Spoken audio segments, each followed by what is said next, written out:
Hello. So today we'll discuss about chain reactions, which is a part of our chemical kinetics. Okay.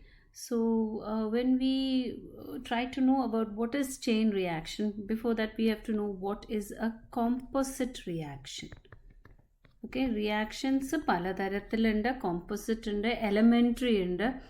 Now, ഒരു composite reaction എന്ന് പറയുന്നത് is one that has more than one elementary step. Okay, അപ്പോൾ ഒരു elementary step, ഒറ്റ ഒരു elementary reaction മാത്രം ഇല്ലാത്ത ഒരു പല സ്റ്റെപ്പായിട്ട് നടക്കുന്ന ഒരു റിയാക്ഷനെയാണ് നമ്മൾ കോമ്പോസിറ്റ് റിയാക്ഷൻ എന്ന് പറയുന്നത്. ഈ കോമ്പോസിറ്റ് പണ്ട് കോംപ്ലക്സ് എന്ന് പറയും, IUPACന്റെ പുതിയ ഇത് പ്രകാരമാണ് ഈ കോമ്പോസിറ്റ് എന്ന് പറയുന്നത്. സോ കോമ്പോസിറ്റ് റിയാക്ഷൻസിൻ്റെ ഒരു ടൈപ്പാണ് are chain reaction. So what is my chain reaction? My chain reaction is again നമ്മളത് ഡിഫൈൻ ചെയ്യുമ്പോൾ it is a composite reaction which has a cycle of reactions such that there are certain reaction intermediates. Okay, reaction intermediates are consumed in one step. Okay, are ഒരു സ്റ്റെപ്പിൽ അതിനെ consumed in one step and regenerated in the other. Okay, in the another step.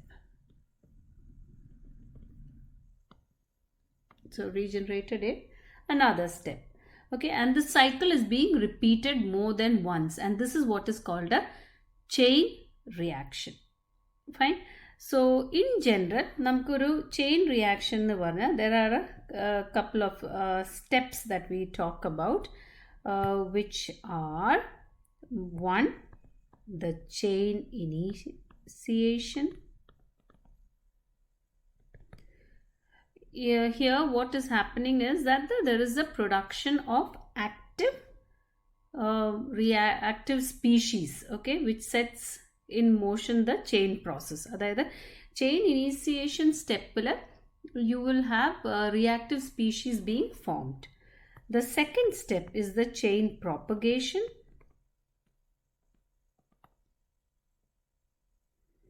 Where the active species will react with molecules of reactants to give you product and also simultaneous regeneration of reactive species. So one or many reactive species ingane undayikondirikkum. And the final step you have is a chain termination, that is reaction which results in the removal of the reactive species. ഈ മൂന്നെണ്ണം വളരെ നിർബന്ധമാണ് ഒരു chain റിയാക്ഷനിൽ ഉണ്ടാവാൻ. Other than this you have inhibition, chain inhibition ഒക്കെ ഉണ്ടാവാം. That is if one something is there as a poison which poisons, that is slow poison എന്ന് പറയുമ്പോൾ which slows down the rate of the reaction. Okay, those are typical ones, but these three are the very important ones. So let me take a typical example, that is if I take the reaction of Cl2 and CH4. Okay, so you can see it will form HCl here. So see the initiation step another, this is the chain initiation step. Then that once the reactive species is formed, it will react with the reactants to form another reactive species and products. Danlo nammal chain propagation ഒരു എന്താ പറയുക definition എന്ന് പറഞ്ഞത്. Similarly see this C3 dot will react with Cl2 to give me CH3Cl plus Cl dot. So these are my chain propagation steps. And then finally you can have Cl dot forming Cl2.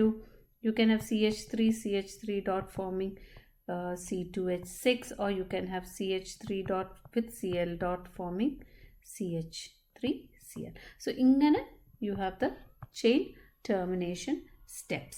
Now chain reaction mainly involves free radicals as intermediate. Okay, and this was established by our spectroscopic methods. Now each reactive intermediates ne namla active species nu parayum. Chala bookla you will see them as chain carriers. Now let's go into what are the features of chain reaction. Let me talk of certain features. Okay, so one thing you should remember is that the reaction rate is very high. Okay, then the which is then what is expected, അതായത് experimental values നമ്മളുടെ ആ ഒരു calculation വെച്ചിട്ട് നമ്മൾ നോക്കുമ്പോൾ you will find that the reaction rates are very high than predicted. Then another thing is that if you have some foreign substances, okay, present in the reaction, it will influence the reaction rates.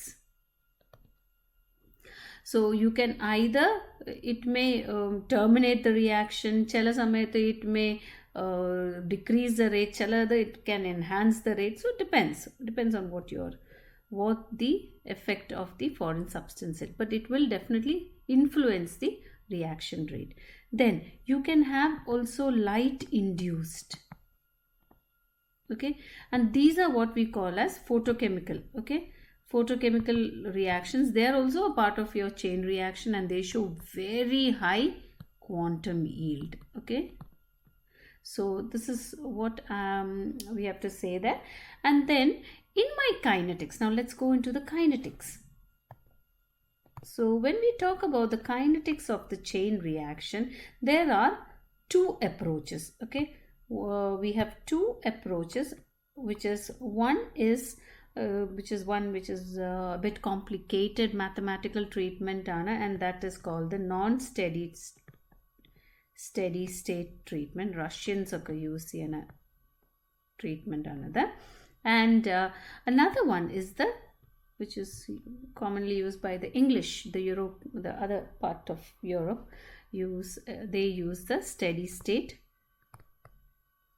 treatment. Okay, of which we are more concerned with this one. And idana namukku koodal ariyendathu, and this was suggested by Chapman and Underhill. Okay, ഇവർ രണ്ടുപേരും suggest ചെയ്തതാണ്. And what is the steady state treatment? That's what I'm going to discuss now.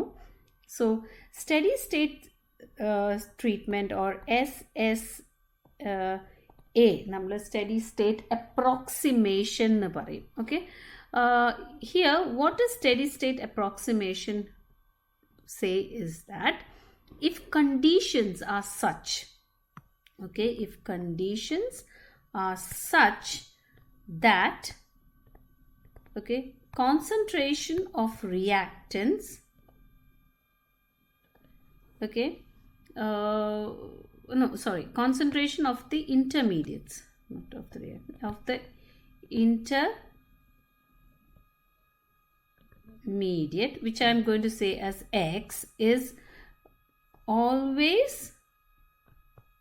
smaller than the concentration of reactants. Okay, then the concentration of X rapidly reaches a value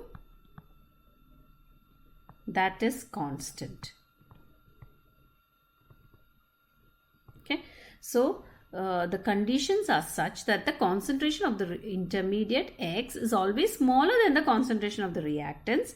The concentration of X rapidly reaches a value that is constant during the course of the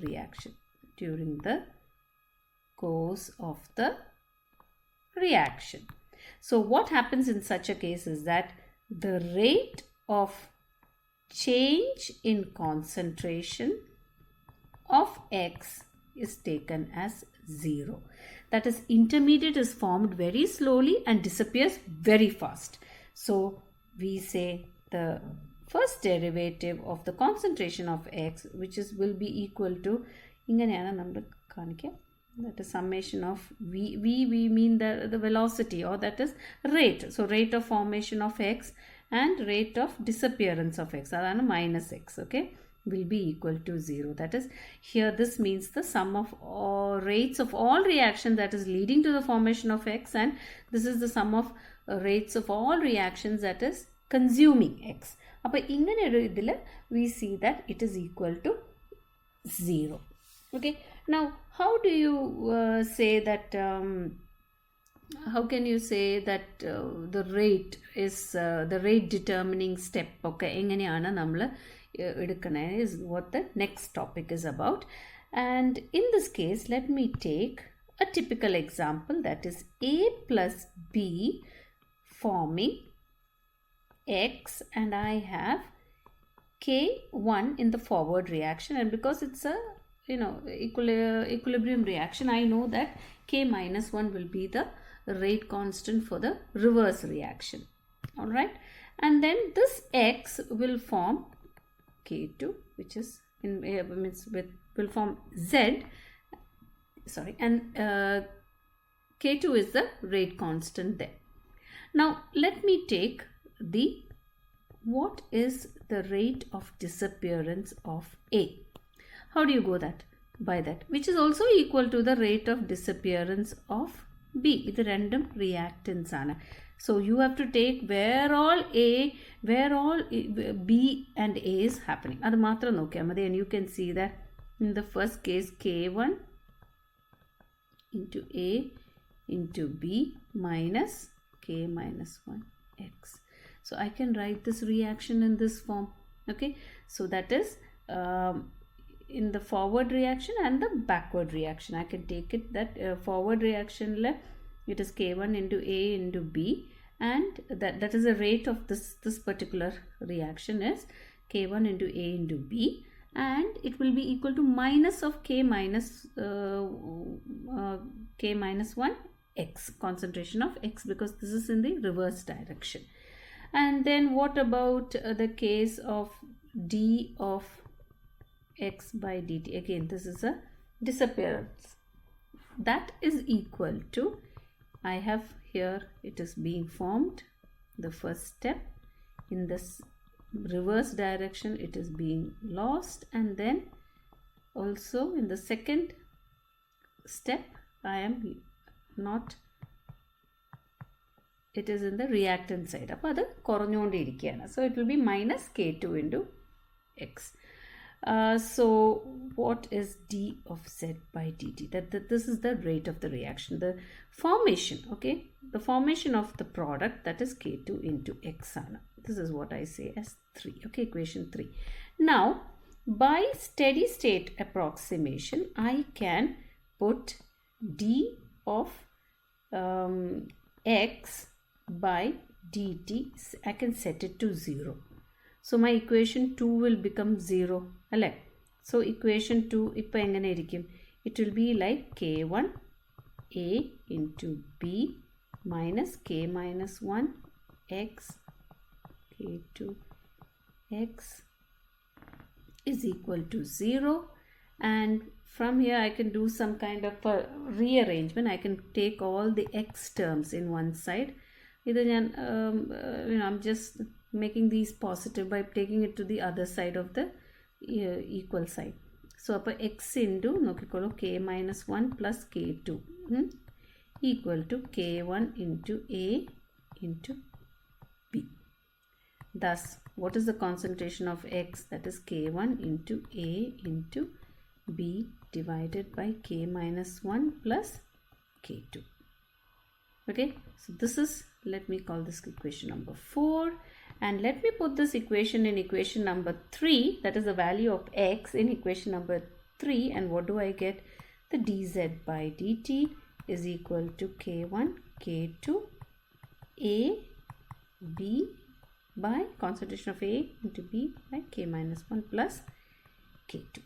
So this is a general way of how you're going to go about finding the rate of any reaction that you're going to do. So next we'll look into typical reactions like hydrogen chloride, hydrogen bromide, and some organic decomposition. ഇതിൽ തന്നെ വരുന്നതാണ് നമ്മുടെ explosion reactions, branching reactions. You can look polymerization reaction. അത് തന്നെ പല mechanism ആയിട്ട് പോകും. That is anionic, cationic, free radical. So that's all that's going to come. So here I'll just stop this here. Thank you.